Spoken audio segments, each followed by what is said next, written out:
Baik, salam. Saudara yang kasih dalam Tuhan Yesus Kristus. Pada sore hari ini saya akan menyampaikan firman Tuhan kepada kita semua. Namun sebelumnya mari kita bersatu di dalam doa. Bapa di surga, terima kasih pada sore hari ini hamba akan menyampaikan firman-Mu kepada anak-anak Tuhan di luar sana melalui media sosial ini. Tuhan bekerja, Tuhan campur tangan, Tuhan berkati supaya firman yang hamba beritakan sungguh-sungguh boleh mengubah, memberkati semua orang. Terima kasih, urapi hamba dan kuasa-Mu dan ampuni dosa hamba dan berkati setiap anak-anak-Mu yang mendengar supaya mereka sungguh-sungguh alami pembaruan hidup di dalam Engkau. Terima kasih Bapa, di dalam nama Tuhan Yesus Kristus Allah kami hidup dan berdoa dan bersyukur. Haleluya. Amin. Ya, saudara yang kasih dalam Tuhan Yesus Kristus, pada kesempatan ini saya akan memberitakan firman Tuhan yang terdapat dalam kitab Injil Matius pasal yang ke-6 ayat 33. Demikian firman Tuhan, tetapi carilah dahulu kerajaan Allah dan kebenarannya, maka semuanya itu akan ditambahkan kepadamu. Baik saudara, kasih dalam Tuhan Yesus Kristus, kitab Matius adalah kitab yang ditulis oleh Matius. Siapa itu Matius? Matius adalah seorang pemungut cukai yang berkebangsaan Yahudi, dan dia bekerja sebagai pemungut cukai di pemerintahan Romawi pada saat itu. Dia pada waktu itu dalam perjalanan hidupnya dia bertobat, dia mengenal Tuhan Yesus, dia percaya pada Tuhan Yesus, dan dia meninggalkan pekerjaan sebagai pemungut cukai dan dia menjadi murid Yesus. Yaitu Matius adalah salah satu dari antara ke-12 murid Yesus pada waktu itu. Luar biasa karena imannya pada Tuhan Yesus sehingga dia meninggalkan pekerjaannya sebagai pemungut cukai. Itulah Matius, sehingga pada akhirnya dia dipakai oleh Tuhan secara luar biasa untuk menulis kitab Injil Matius ini. Kitab Injil Matius secara keseluruhan ini berbicara tentang penggenapan dan juga berbicara tentang kerajaan Allah. Di mana kitab Injil Matius ini merupakan penghubung yang sangat penting antara perjanjian lama dan perjanjian baru.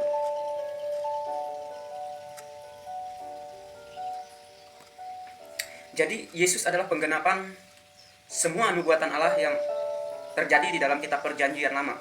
Yesus datang untuk menyelamatkan baik orang Yahudi maupun orang non-Yahudi. Kembali kita pada Matius pasal 6 ayat 33 itu, di sana berbicara tentang pelayanan Yesus berkhotbah di atas bukit pada waktu itu. Banyak hal yang Yesus bicarakan secara praktis dan dengan bahasa-bahasa yang penuh perumpamaan dan juga kiasan mengenai kebenaran firman Allah dan juga mengenai kerajaan Allah. Maka konteks yang terjadi pada waktu itu, Yesus itu berkhotbah di atas bukit itu kepada banyak orang. Banyak orang diantaranya para murid dan juga orang Yahudi dan juga non-Yahudi yang ada di sana. Banyak masalah yang terjadi pada waktu itu di tengah-tengah kehidupan orang Yahudi pada waktu itu, di mana orang pada waktu itu mengalami masalah, kekhawatiran hidup. Kekhawatiran akan kebutuhan hidup mereka, kekhawatiran akan pekerjaan mereka, dan lain sebagainya. Antara satu dengan yang lain saling menghakimi. Mereka berlomba-lomba mencari kekayaan, mencari harta duniawi, sehingga mereka mengabaikan hal yang lebih penting di dalam kehidupan mereka, yaitu mencari Tuhan. Oleh sebab itu di dalam ayat 33 ini sangat tegas Yesus katakan, carilah dahulu kerajaan Allah dan kebenarannya, maka semuanya itu akan ditambahkan kepadamu. Ini Yesus dengan keras mengingatkan mereka, karena masalah yang terjadi pada waktu itu adalah orang-orang itu sibuk dengan urusan mereka pribadi. Orang-orang ahli Taurat, orang Farisi saling menghakimi dengan yang lainnya, membanggakan akan pengajaran mereka, agama mereka. Ini yang terjadi pada waktu itu di tengah-tengah kehidupan umat Tuhan pada waktu itu. Oleh sebab itu Yesus menekankan, carilah dahulu kerajaan Allah dan kebenarannya, maka semuanya itu ditambahkan kepadamu. Jadi yang diutamakan, Yesus mau yang ditamakan harus mencari kerajaan Allah. Maka tema renungan pada saat ini, kesempatan ini saya berikan tema, yaitu carilah dahulu kerajaan Allah. Carilah dahulu kerajaan Allah. Ya, carilah kerajaan Allah. Kata carilah ini menunjukkan kata perintah daripada Tuhan Yesus yang harus dilakukan secara terus menerus. Harus dilakukan. Kita itu harus berupaya mencari, berupaya menemukan sampai kita dapat kerajaan Allah itu.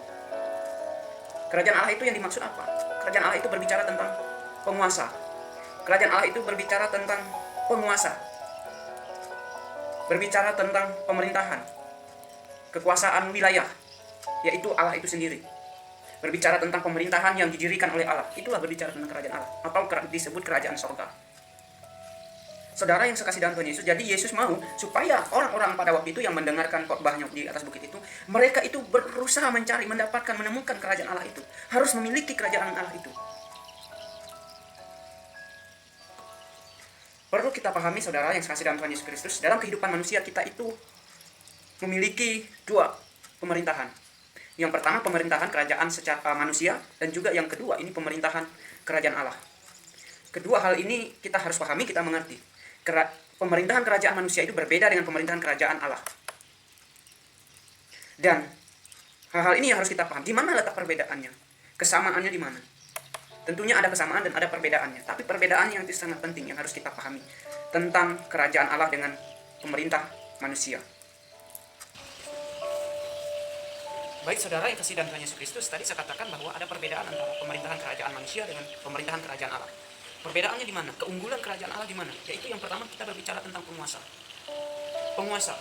Kalau kerajaan manusia itu yang sebagai penguasa itu presiden, menteri dan lain sebagainya.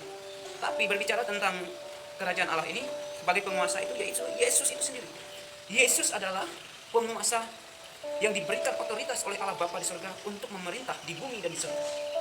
Dialah presiden di atas segala presiden. Dialah raja di atas segala raja. Yesus Kristus itu sebagai pemerintah dalam pemerintahan kerajaan Allah. Yang kedua, perbedaan antara pemerintah kerajaan manusia dan kerajaan Allah itu yaitu yang kedua itu berbicara tentang masa pemerintahan. Kalau kita berbicara tentang masa pemerintahan itu, yaitu pemerintahan manusia itu hanya bersifat sementara, absolut.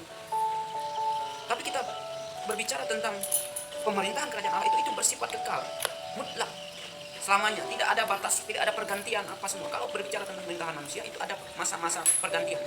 Contohnya Indonesia itu satu periode itu 5 tahun harus pergantian, harus pemilihan ulang. Tapi kerajaan Allah ini tidak ada sistem seperti itu. Dia kekal, tidak ada pernah namanya pergantian. Kekal dari sekarang sama, yaitu Yesus itulah rajanya. Yesus itulah raja. Tidak akan pernah binasa. Kalau pemerintah kerajaan manusia ada waktunya akan binasa sementara, tapi kerajaan Allah itu kekal selamanya. Yang ketiga, berbicara tentang rakyat. Berbicara tentang rakyat itu ditentukan oleh Tuhan itu sendiri. Orang-orang yang melakukan kehendak Tuhan itu, itulah rakyat dalam pemerintahan kerajaan Allah. Orang-orang yang hidup taat, yang hidup dalam kebenaran Allah itu, itulah yang dikatakan masyarakat, itulah dikatakan rakyat dalam pemerintahan kerajaan Allah. Tapi orang-orang yang tidak hidup menurut kehendak Tuhan itu bukan rakyat, itu bukan masyarakat dalam pemerintahan kerajaan Allah. Saudara kasih dalam Tuhan Yesus, Kisah Para Rasul pasal 10 ayat 34 dan 35. Jadi rakyat itu tidak ditentukan oleh identitas, oleh asalnya di mana dia lahir.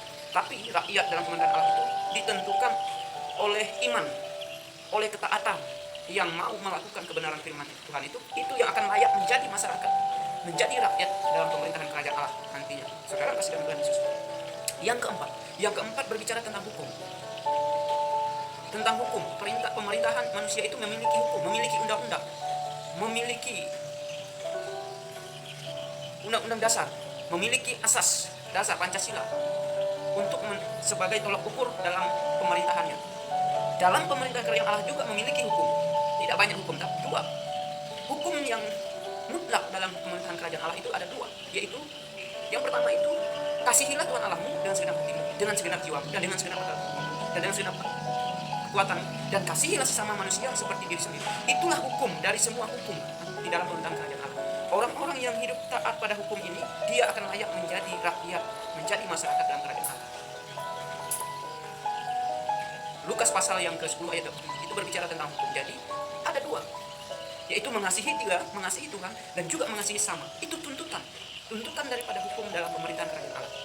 Dan hukum ini untuk menuntun manusia untuk hidup dalam kebaikan, untuk hidup dalam kebenaran, untuk hidup dalam keselamatan, untuk hidup dalam kedamaian. Itu hukum Allah.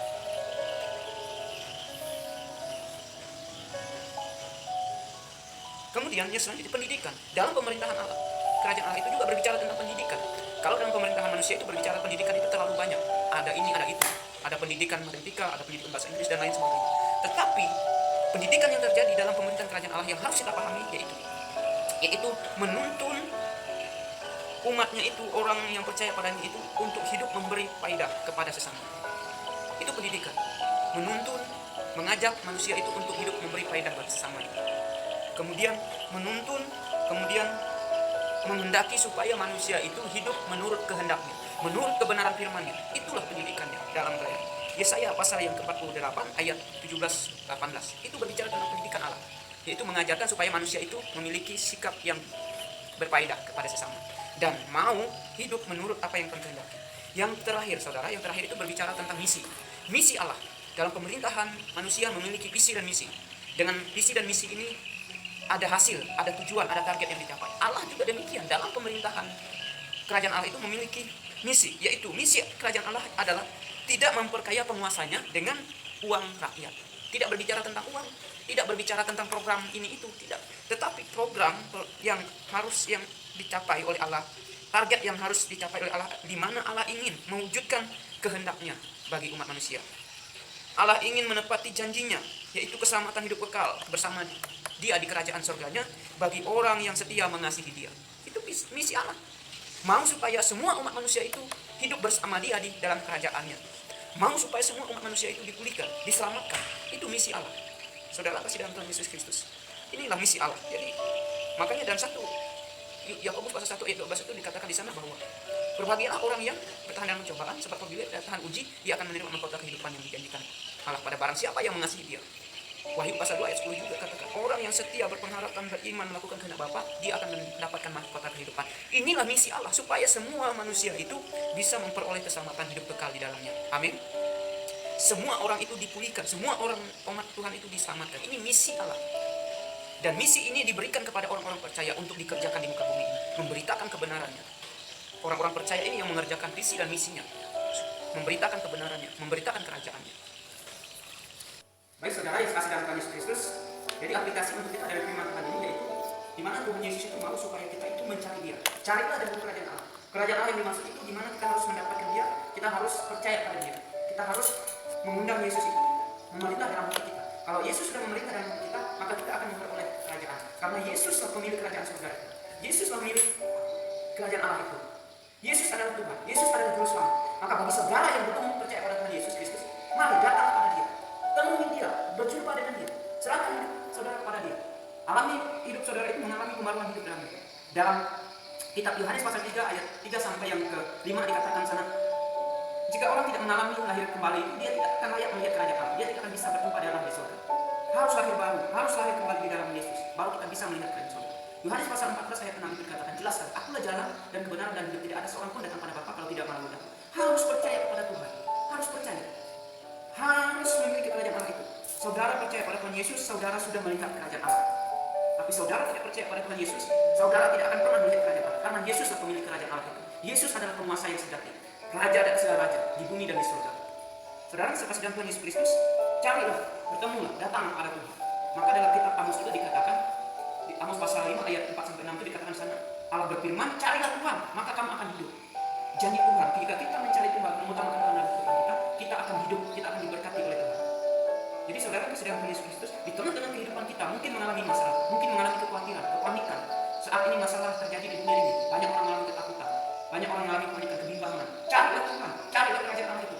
Jika kita mengutamakan Tuhan dalam kehidupan kita, jika kita sudah memiliki kerajaan Allah itu, maka segala sesuatu yang terjadi dalam hidup kita akan diselamatkan, akan dipulihkan oleh Tuhan. Kita akan berkat Tuhan akan mengalir bagi orang yang setia beriman kepada Dia.